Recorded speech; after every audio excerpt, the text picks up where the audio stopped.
Finally, after 5 months, I finally get to do this.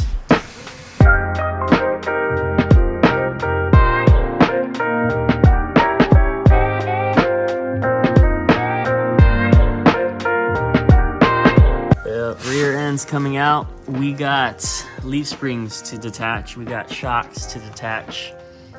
That's pretty much it, right, Bryce? Shocks, leaf springs, and... That's the only thing connecting. Yeah, that's pretty much it. Cool. And brake lines. And brake lines. We'll just cut those off. You eat those off. All right, let's get right to it. Draining out the fuel. Draining out the fuel from the bottom. Just gonna let that pour right into the bucket. Taking out the gas tank as we speak. Got the neck disconnected. All the bolts disconnected. Now there is some type of there was a silicone. That was glued here, but Bryce just manhandled it right out. We'll pop this gas tank and put in the new one eventually. Rear end is finally out of the Classic. For the most part, it went pretty quickly. There was just these bolts right here, about 4, the shocks, and then the leaf springs, and this thing came out right away. So now that we have this rear end out, we can go ahead and play around with the installation of the new kit, as well as the fuel system. Here we took out the fuel tank. Pretty easy and straightforward on this end. So gonna probably power wash and get that all sanded out neat and good, but rear end was a lot easier than expected, or at least I expected. But Bryce did pretty good by taking this thing out. Now time to install the new rear end. Let's go ahead and review all of the parts and go over the game plan, what we're gonna do to install this rear end. All right, here are the remainder pieces that we have to install the rear end. We have from the sway bar to the control arms, the coilovers, and all of the brackets all around that you see right here. We will be following the instruction booklet, which has been going very smoothly throughout this full entire process.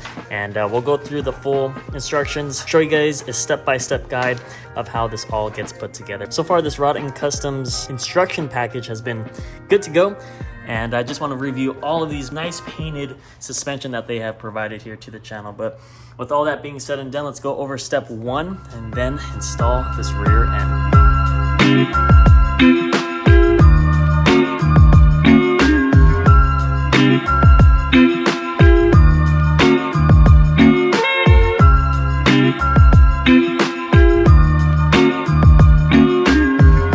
So as a novice, I always make mistakes, and I'm gonna be the first one to admit it. I've never done a project like this. This is actually my first time doing this project here, and now I kind of know why shops are quoting so much to do this. But you live and you learn, and thanks to Bryce for always coming to the rescue, because he was the one that fixed my mistake. So let me go and show you what I told Bryce to weld that was completely off, actually complete opposite. So it is very, very tight in here. However, I'm gonna show you basically this bracket I welded on over there, and that bracket was welded on over here. So these two were completely swapped. I'm going to show you guys the right way to do it if you guys were to go Rod & Customs, because this is very, very important that you don't get it swapped out, as well as one of the most important things is welded on with everything connected so that you can bolt on everything and go from there. So that is one thing I messed up on and need to fix ASAP. But that's essentially what we messed up on. Easy fix. We just cut and re-weld, and now we have that. Again, you live and you learn, and even though it took a month longer to do it, we got the job done. And so now that we have all of the brackets on, we were able to get the housing connected to the rear end and make it afloat.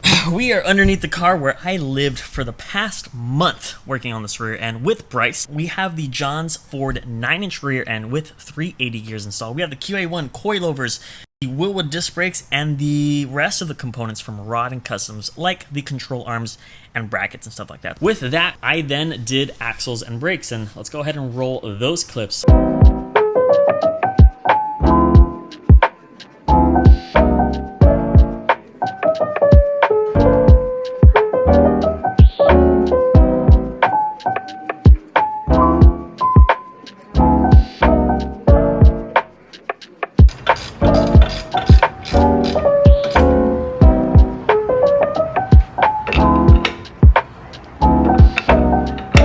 Finally got the full axle, rotor, and brake assembly on the fastback. This is very, very easy. I was intimidated at first because I've never done rear end brakes at all. So basically these instructions are very, very easy, extremely easy. You just follow these exact diagram and it fits in like a glove. So we got to this. I am now going to do it on the other side. So this is the full rear end that we have here. The QA1 coilovers. I have about 7 threads to get my ride height, which the ride height was absolutely perfect.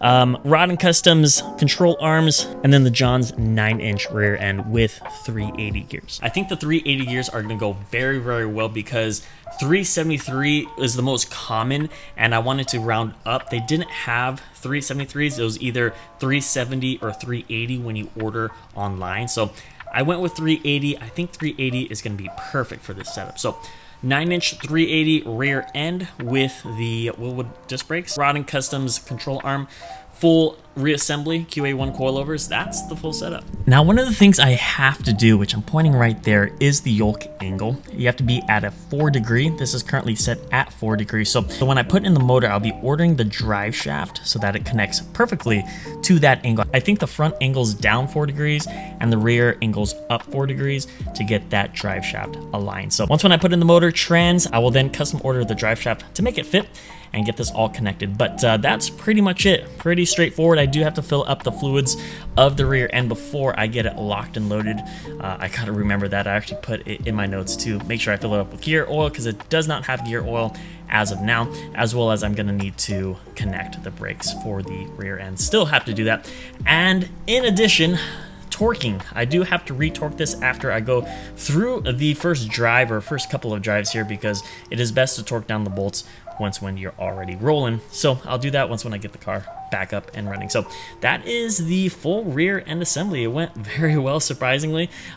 Even though we had that mess up and we welded on everything, we found a fix. And shout out to Bryce, man. Bryce is the biggest help that has been through this all. So if you ever do need work or want to do this project here located in SoCal, make sure to hit him up. His Instagram will be on the screen right here, so make sure to hit him up. But we got the full rear end, we got the wheels on, and we got everything sorted out. So now we can finally get this car out on the road. After like 5 full months, we're finally gonna be putting the fastback on all 4 wheels. To see this progress, I am absolutely speechless. I haven't had a rear wheel on this ever since I blew the rear end when I did the fat burnout, but I finally got the tire mocked up, and I know I should be doing the sway bar, but again, this car has been up for 5 full months on these quick jack, which shout out to quick jack because this honestly made a world of a difference working on this car.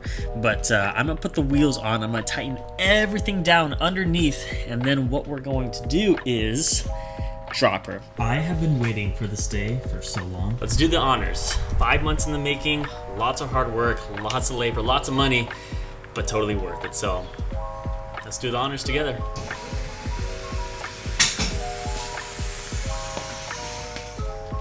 She's finally down on all 4 wheels. Who would have known that you could do a Coyote Swap fastback in a garage on the Nate Ryder channel?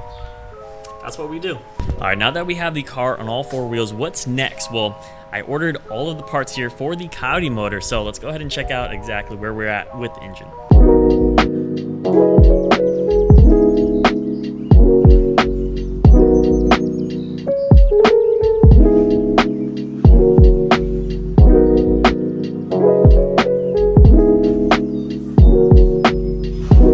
Check this out, got the decor, the Coyote motor here in the house. This is basically where I've been keeping the engine on a stand ever since pretty much I moved in here when I brought the engine out. So I got a brand new engine cover, I got the water pump, I finally got a brand new oil pan as well, along with a lot of other accessories. I've been searching and searching all over the place, and I couldn't really find Coyote parts without having a donor car. So if you do a Coyote swap, make sure you actually have all of the parts, because building this engine from the ground up without having another engine to get the parts is a lot of work, and it's a lot of money. But basically, I got parts from Ford, Rock Auto, Get OEM parts, and MMR, Modular Motorsports Racing, I believe is what they're called, is what the MMR stands for. But all of the parts are going to be coming probably next week. I'm going to make a dedicated video on building this, or at least sealing it up like we did with the GT500. So make sure you guys check out that as well. But for the most part, I got new components for the new engine, and it's going to be totally worth it getting a 0-mile motor on a 1968 fastback. So one of the good things is that everything is going to be brand new, rather than if I were to have a donor engine, some of the parts will be used. So everything here is going to have 0 miles on it, and I think it's going to be really nice. For the most part, this is basically what I have: a sealed up motor. I need all of the accessories. I need the harmonic balancer, I need the tensioners, I need idler pulleys, I need the thermostat housing right here, I need the heater hose because I'm not going to be running heater, not going to be running AC for now. I need the alternator and water pump pulley. I got a lightweight water pump pulley for a more efficient setting. So that is currently what we have here on the Coyote. I'll continue to keep you guys updated with this as videos to come. So I'll see you guys on the next one with the Coyote engine. Look at this turbo just laying here as another decor. Do we turbo this setup or keep it an A? What do you guys think?